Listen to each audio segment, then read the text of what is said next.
AMLO, su odio y su venganza. En múltiples oportunidades, el señor AMLO asegura que la venganza no es su fuerte, que él no odia, solo que la terca realidad cotidiana de su comportamiento demuestra lo contrario. Pruebas existen con suficiencia. Por el momento, muestro solo la que se refiere a una de sus víctimas, el hoy magistrado de circuito del Consejo de la Judicatura Federal, Juan Pablo Gómez Fierro. El mérito para ser la víctima preferida del odio de AMLO fue que, en marzo de 2021, siendo juez de distrito, concedió 14 suspensiones definitivas en favor de igual número de empresas contra efectos de la reforma eléctrica. Admitió también a trámite 3 juicios de amparo contra la reforma eléctrica. En mayo de 2021 emitió suspensión definitiva contra la ley de hidrocarburos y en el año de 2022 concedió amparo contra la ley de la industria eléctrica. Esas resoluciones acumularon y acrecentaron los odios del señor AMLO. El Poder Judicial no es el único ejemplo de los odios del señor AMLO.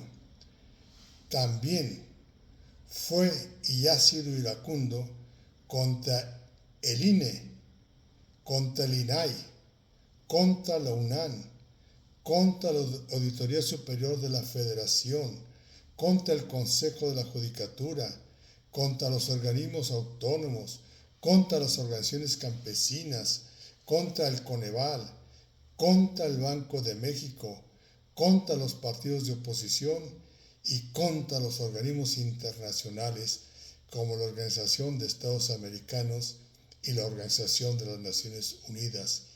Y existe, además, un largo etcétera. La Suprema Corte de Justicia de la Nación es sin duda objetivo prioritario de los odios del señor AMLO. Lo que le incomoda y provoca cabreado berrinche es porque la Suprema Corte de Justicia de la Nación declaró inconstitucional la primera parte del llamado Plan B en materia electoral, que el legislativo le había votado positivamente en un acto lleno de estercolero. Conviene señalar con precisión que los ministros de la Suprema Corte, cuando revisaron los resultados del Poder Legislativo, no entraron al estudio de los contenidos de las leyes agrupadas en el denominado Plan B. Lo que revisaron fueron los procedimientos para su aprobación en el Poder Legislativo y lo que encontraron fue un cochinero procedimental con cargo a los legisladores de la 4T.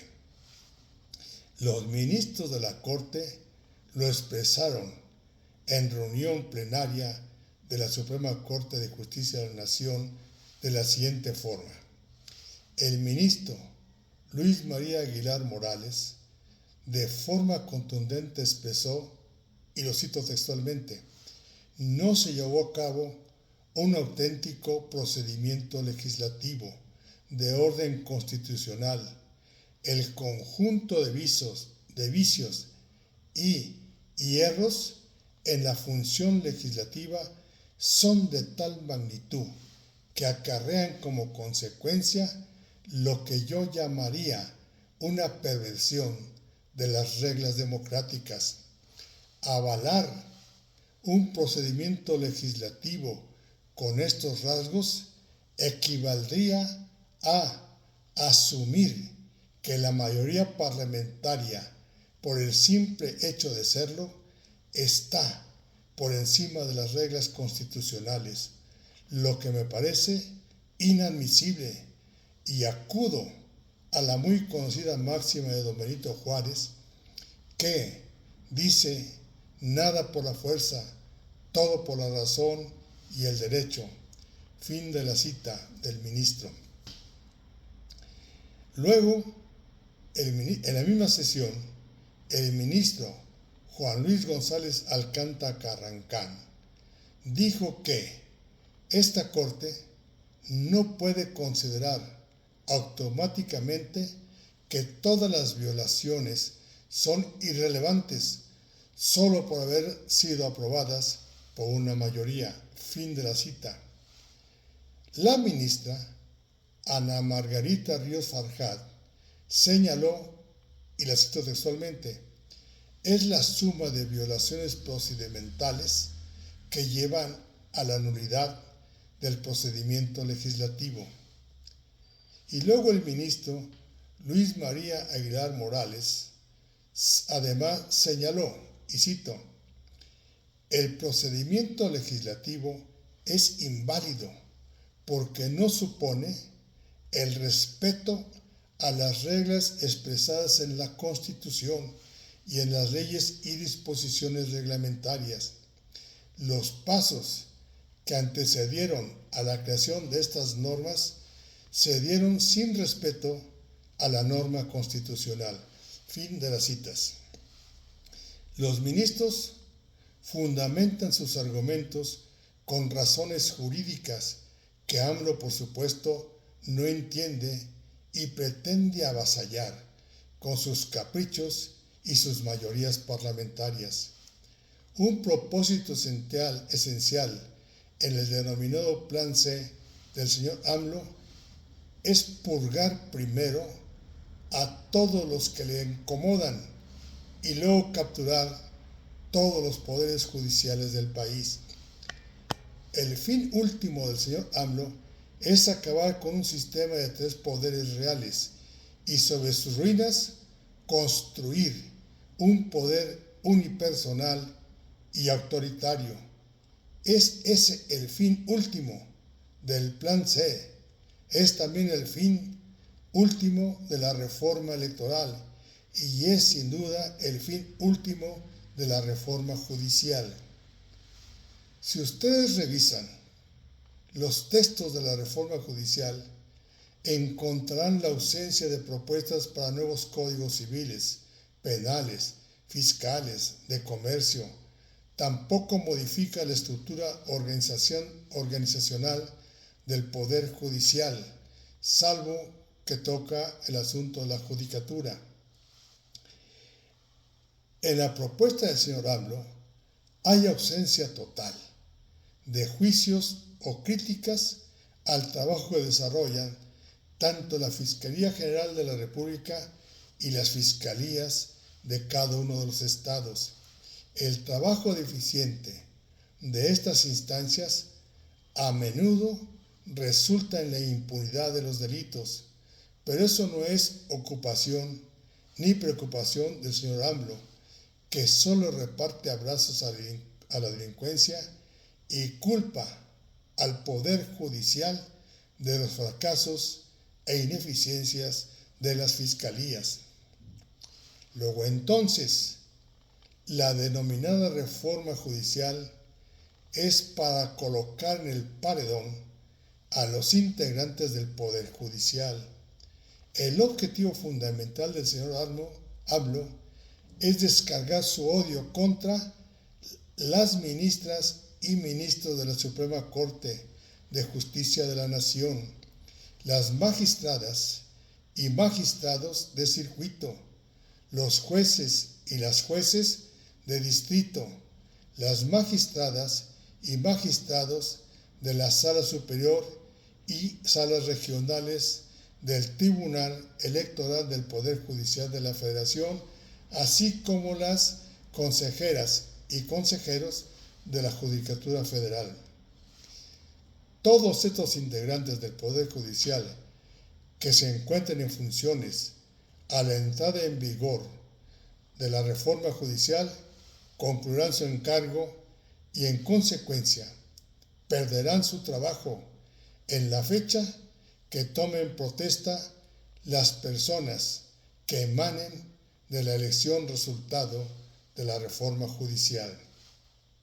La reforma judicial tiene un fin perverso: purgar primero y luego capturar todos los poderes judiciales del país, comenzando por la Suprema Corte de Justicia de la Nación. No le importa al señor AMLO pisotear los derechos legítimamente adquiridos. El magistrado Juan Pablo Gómez Fierro, al que ya nos referimos, resultará una de las víctimas sin importar su carrera en el Poder Judicial, que la inició a los 18 años de edad como meritorio en un juzgado de distrito y luego oficial judicial.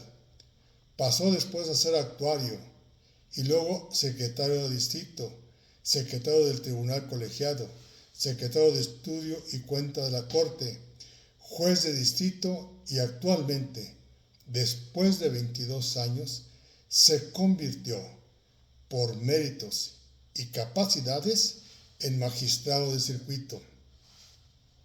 El magistrado Gómez Fierro es solo un ejemplo de los muchos que, con una carrera judicial fincada en méritos y capacidades, perderán su trabajo, víctimas del odio vengador acunado en la conducta cotidiana del señor AMLO. Con votos se mandará a la basura capacidades adquiridas y demostradas para elegir quién sabe qué. Lo significativo del caso es el efecto que se le confiere a la elección y a la toma de protesta de los ministros, magistraturas y judicaturas elegidas por voto popular, que no es otro que el cese inmediato de sus actuales titulares, consumada así la sed de venganza. Un propósito exactamente igual es el que buscó la reforma político-electoral, donde lo esencial era la desaparición del INE y la destitución de los consejeros electorales, y no para mejorar los procedimientos electorales. Quedó claro que el fin real de AMLO era la venganza contra el INE y sus consejeros. Es en fundamento a esas actitudes que finco mi criterio de que AMLO no es un demócrata y sí un pendenciero dictadorzuelo, con guías ideológicos y criterios absurdos como el que incorpora en su texto de reforma judicial, que, reivindicando como ideólogo a Ponciano Arriaga, que en 1857 argumentó, y cito textualmente, encontraba más justicia, más actitud, más honradez, más aciertos en jueces legos que en los profesores de derecho. Fin de esta cita, muy absurda por cierto. Sin duda, AMLO sigue siendo fiel a su criterio de que es suficiente con solo tener el 10% de capacidad, porque entre más legos, más sumisos. Es eso lo que al señor AMLO le acomoda. El fin último de AMLO con la reforma judicial es que nadie pueda, en el futuro inmediato, limitar el poder presidencial convertido en autoritarismo.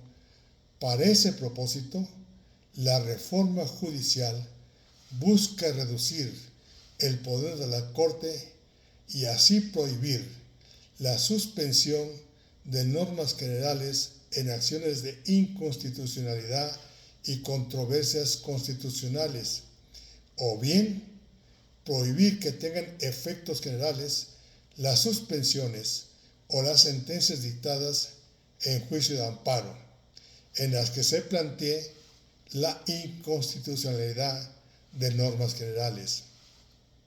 Las modificaciones propuestas tienen un fin común.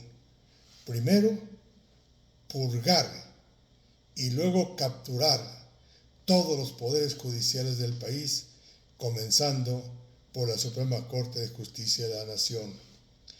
El señor de las peroratas mañaneras no está dispuesto a esperar.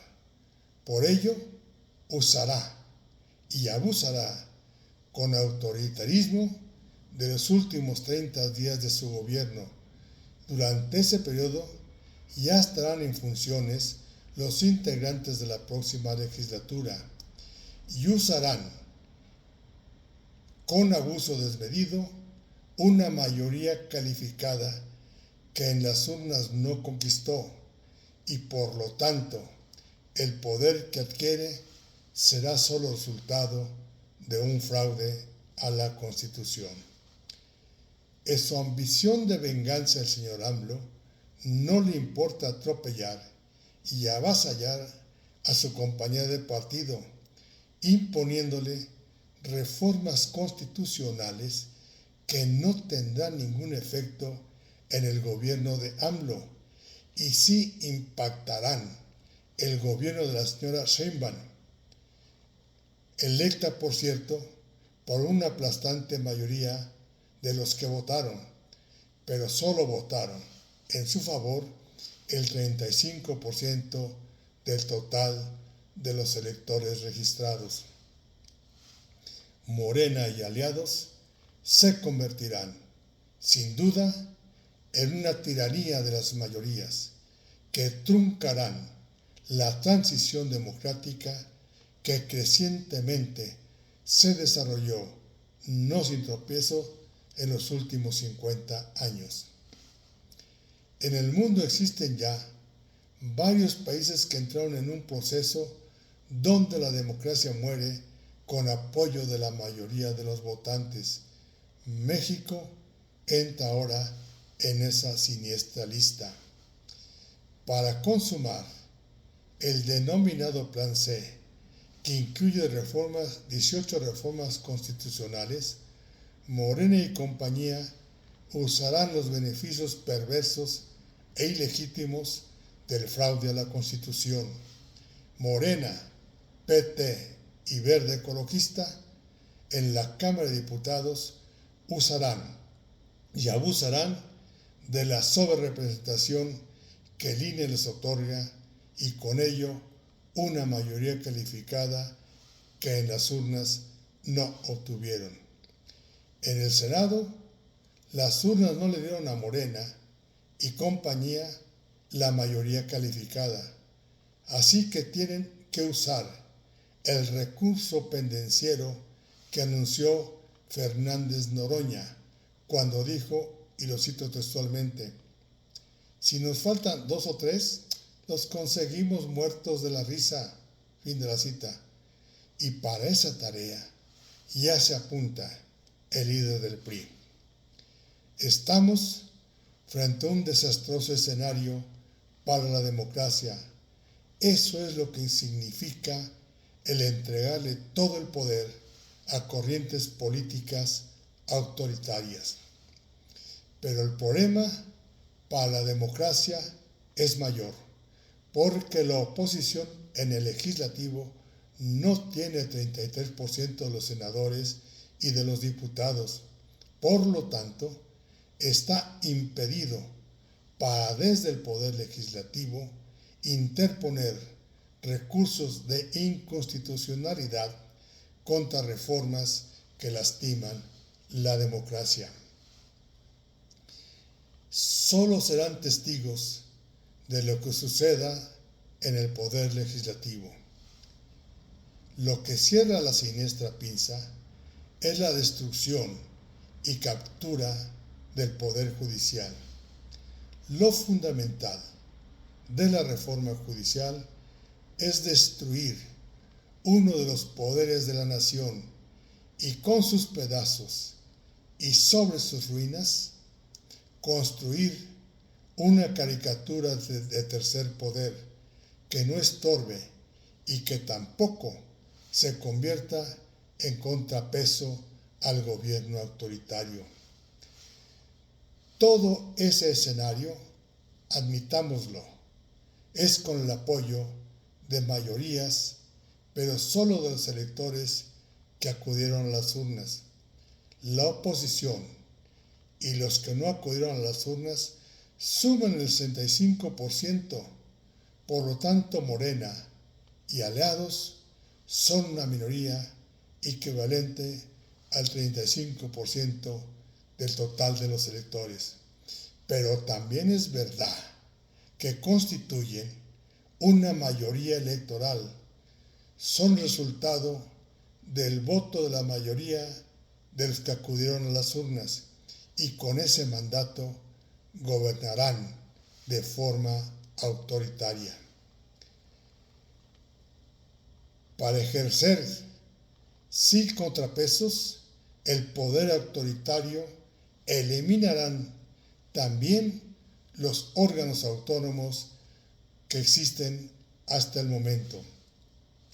El INE también está en los objetivos de AMLO, para vengar así lo que considera un agravio que le impidió obtener la presidencia de la República en el año 2006 y 2012 por un fraude, según AMLO, fraude que nunca pudo probar por la sencilla razón de que no existió.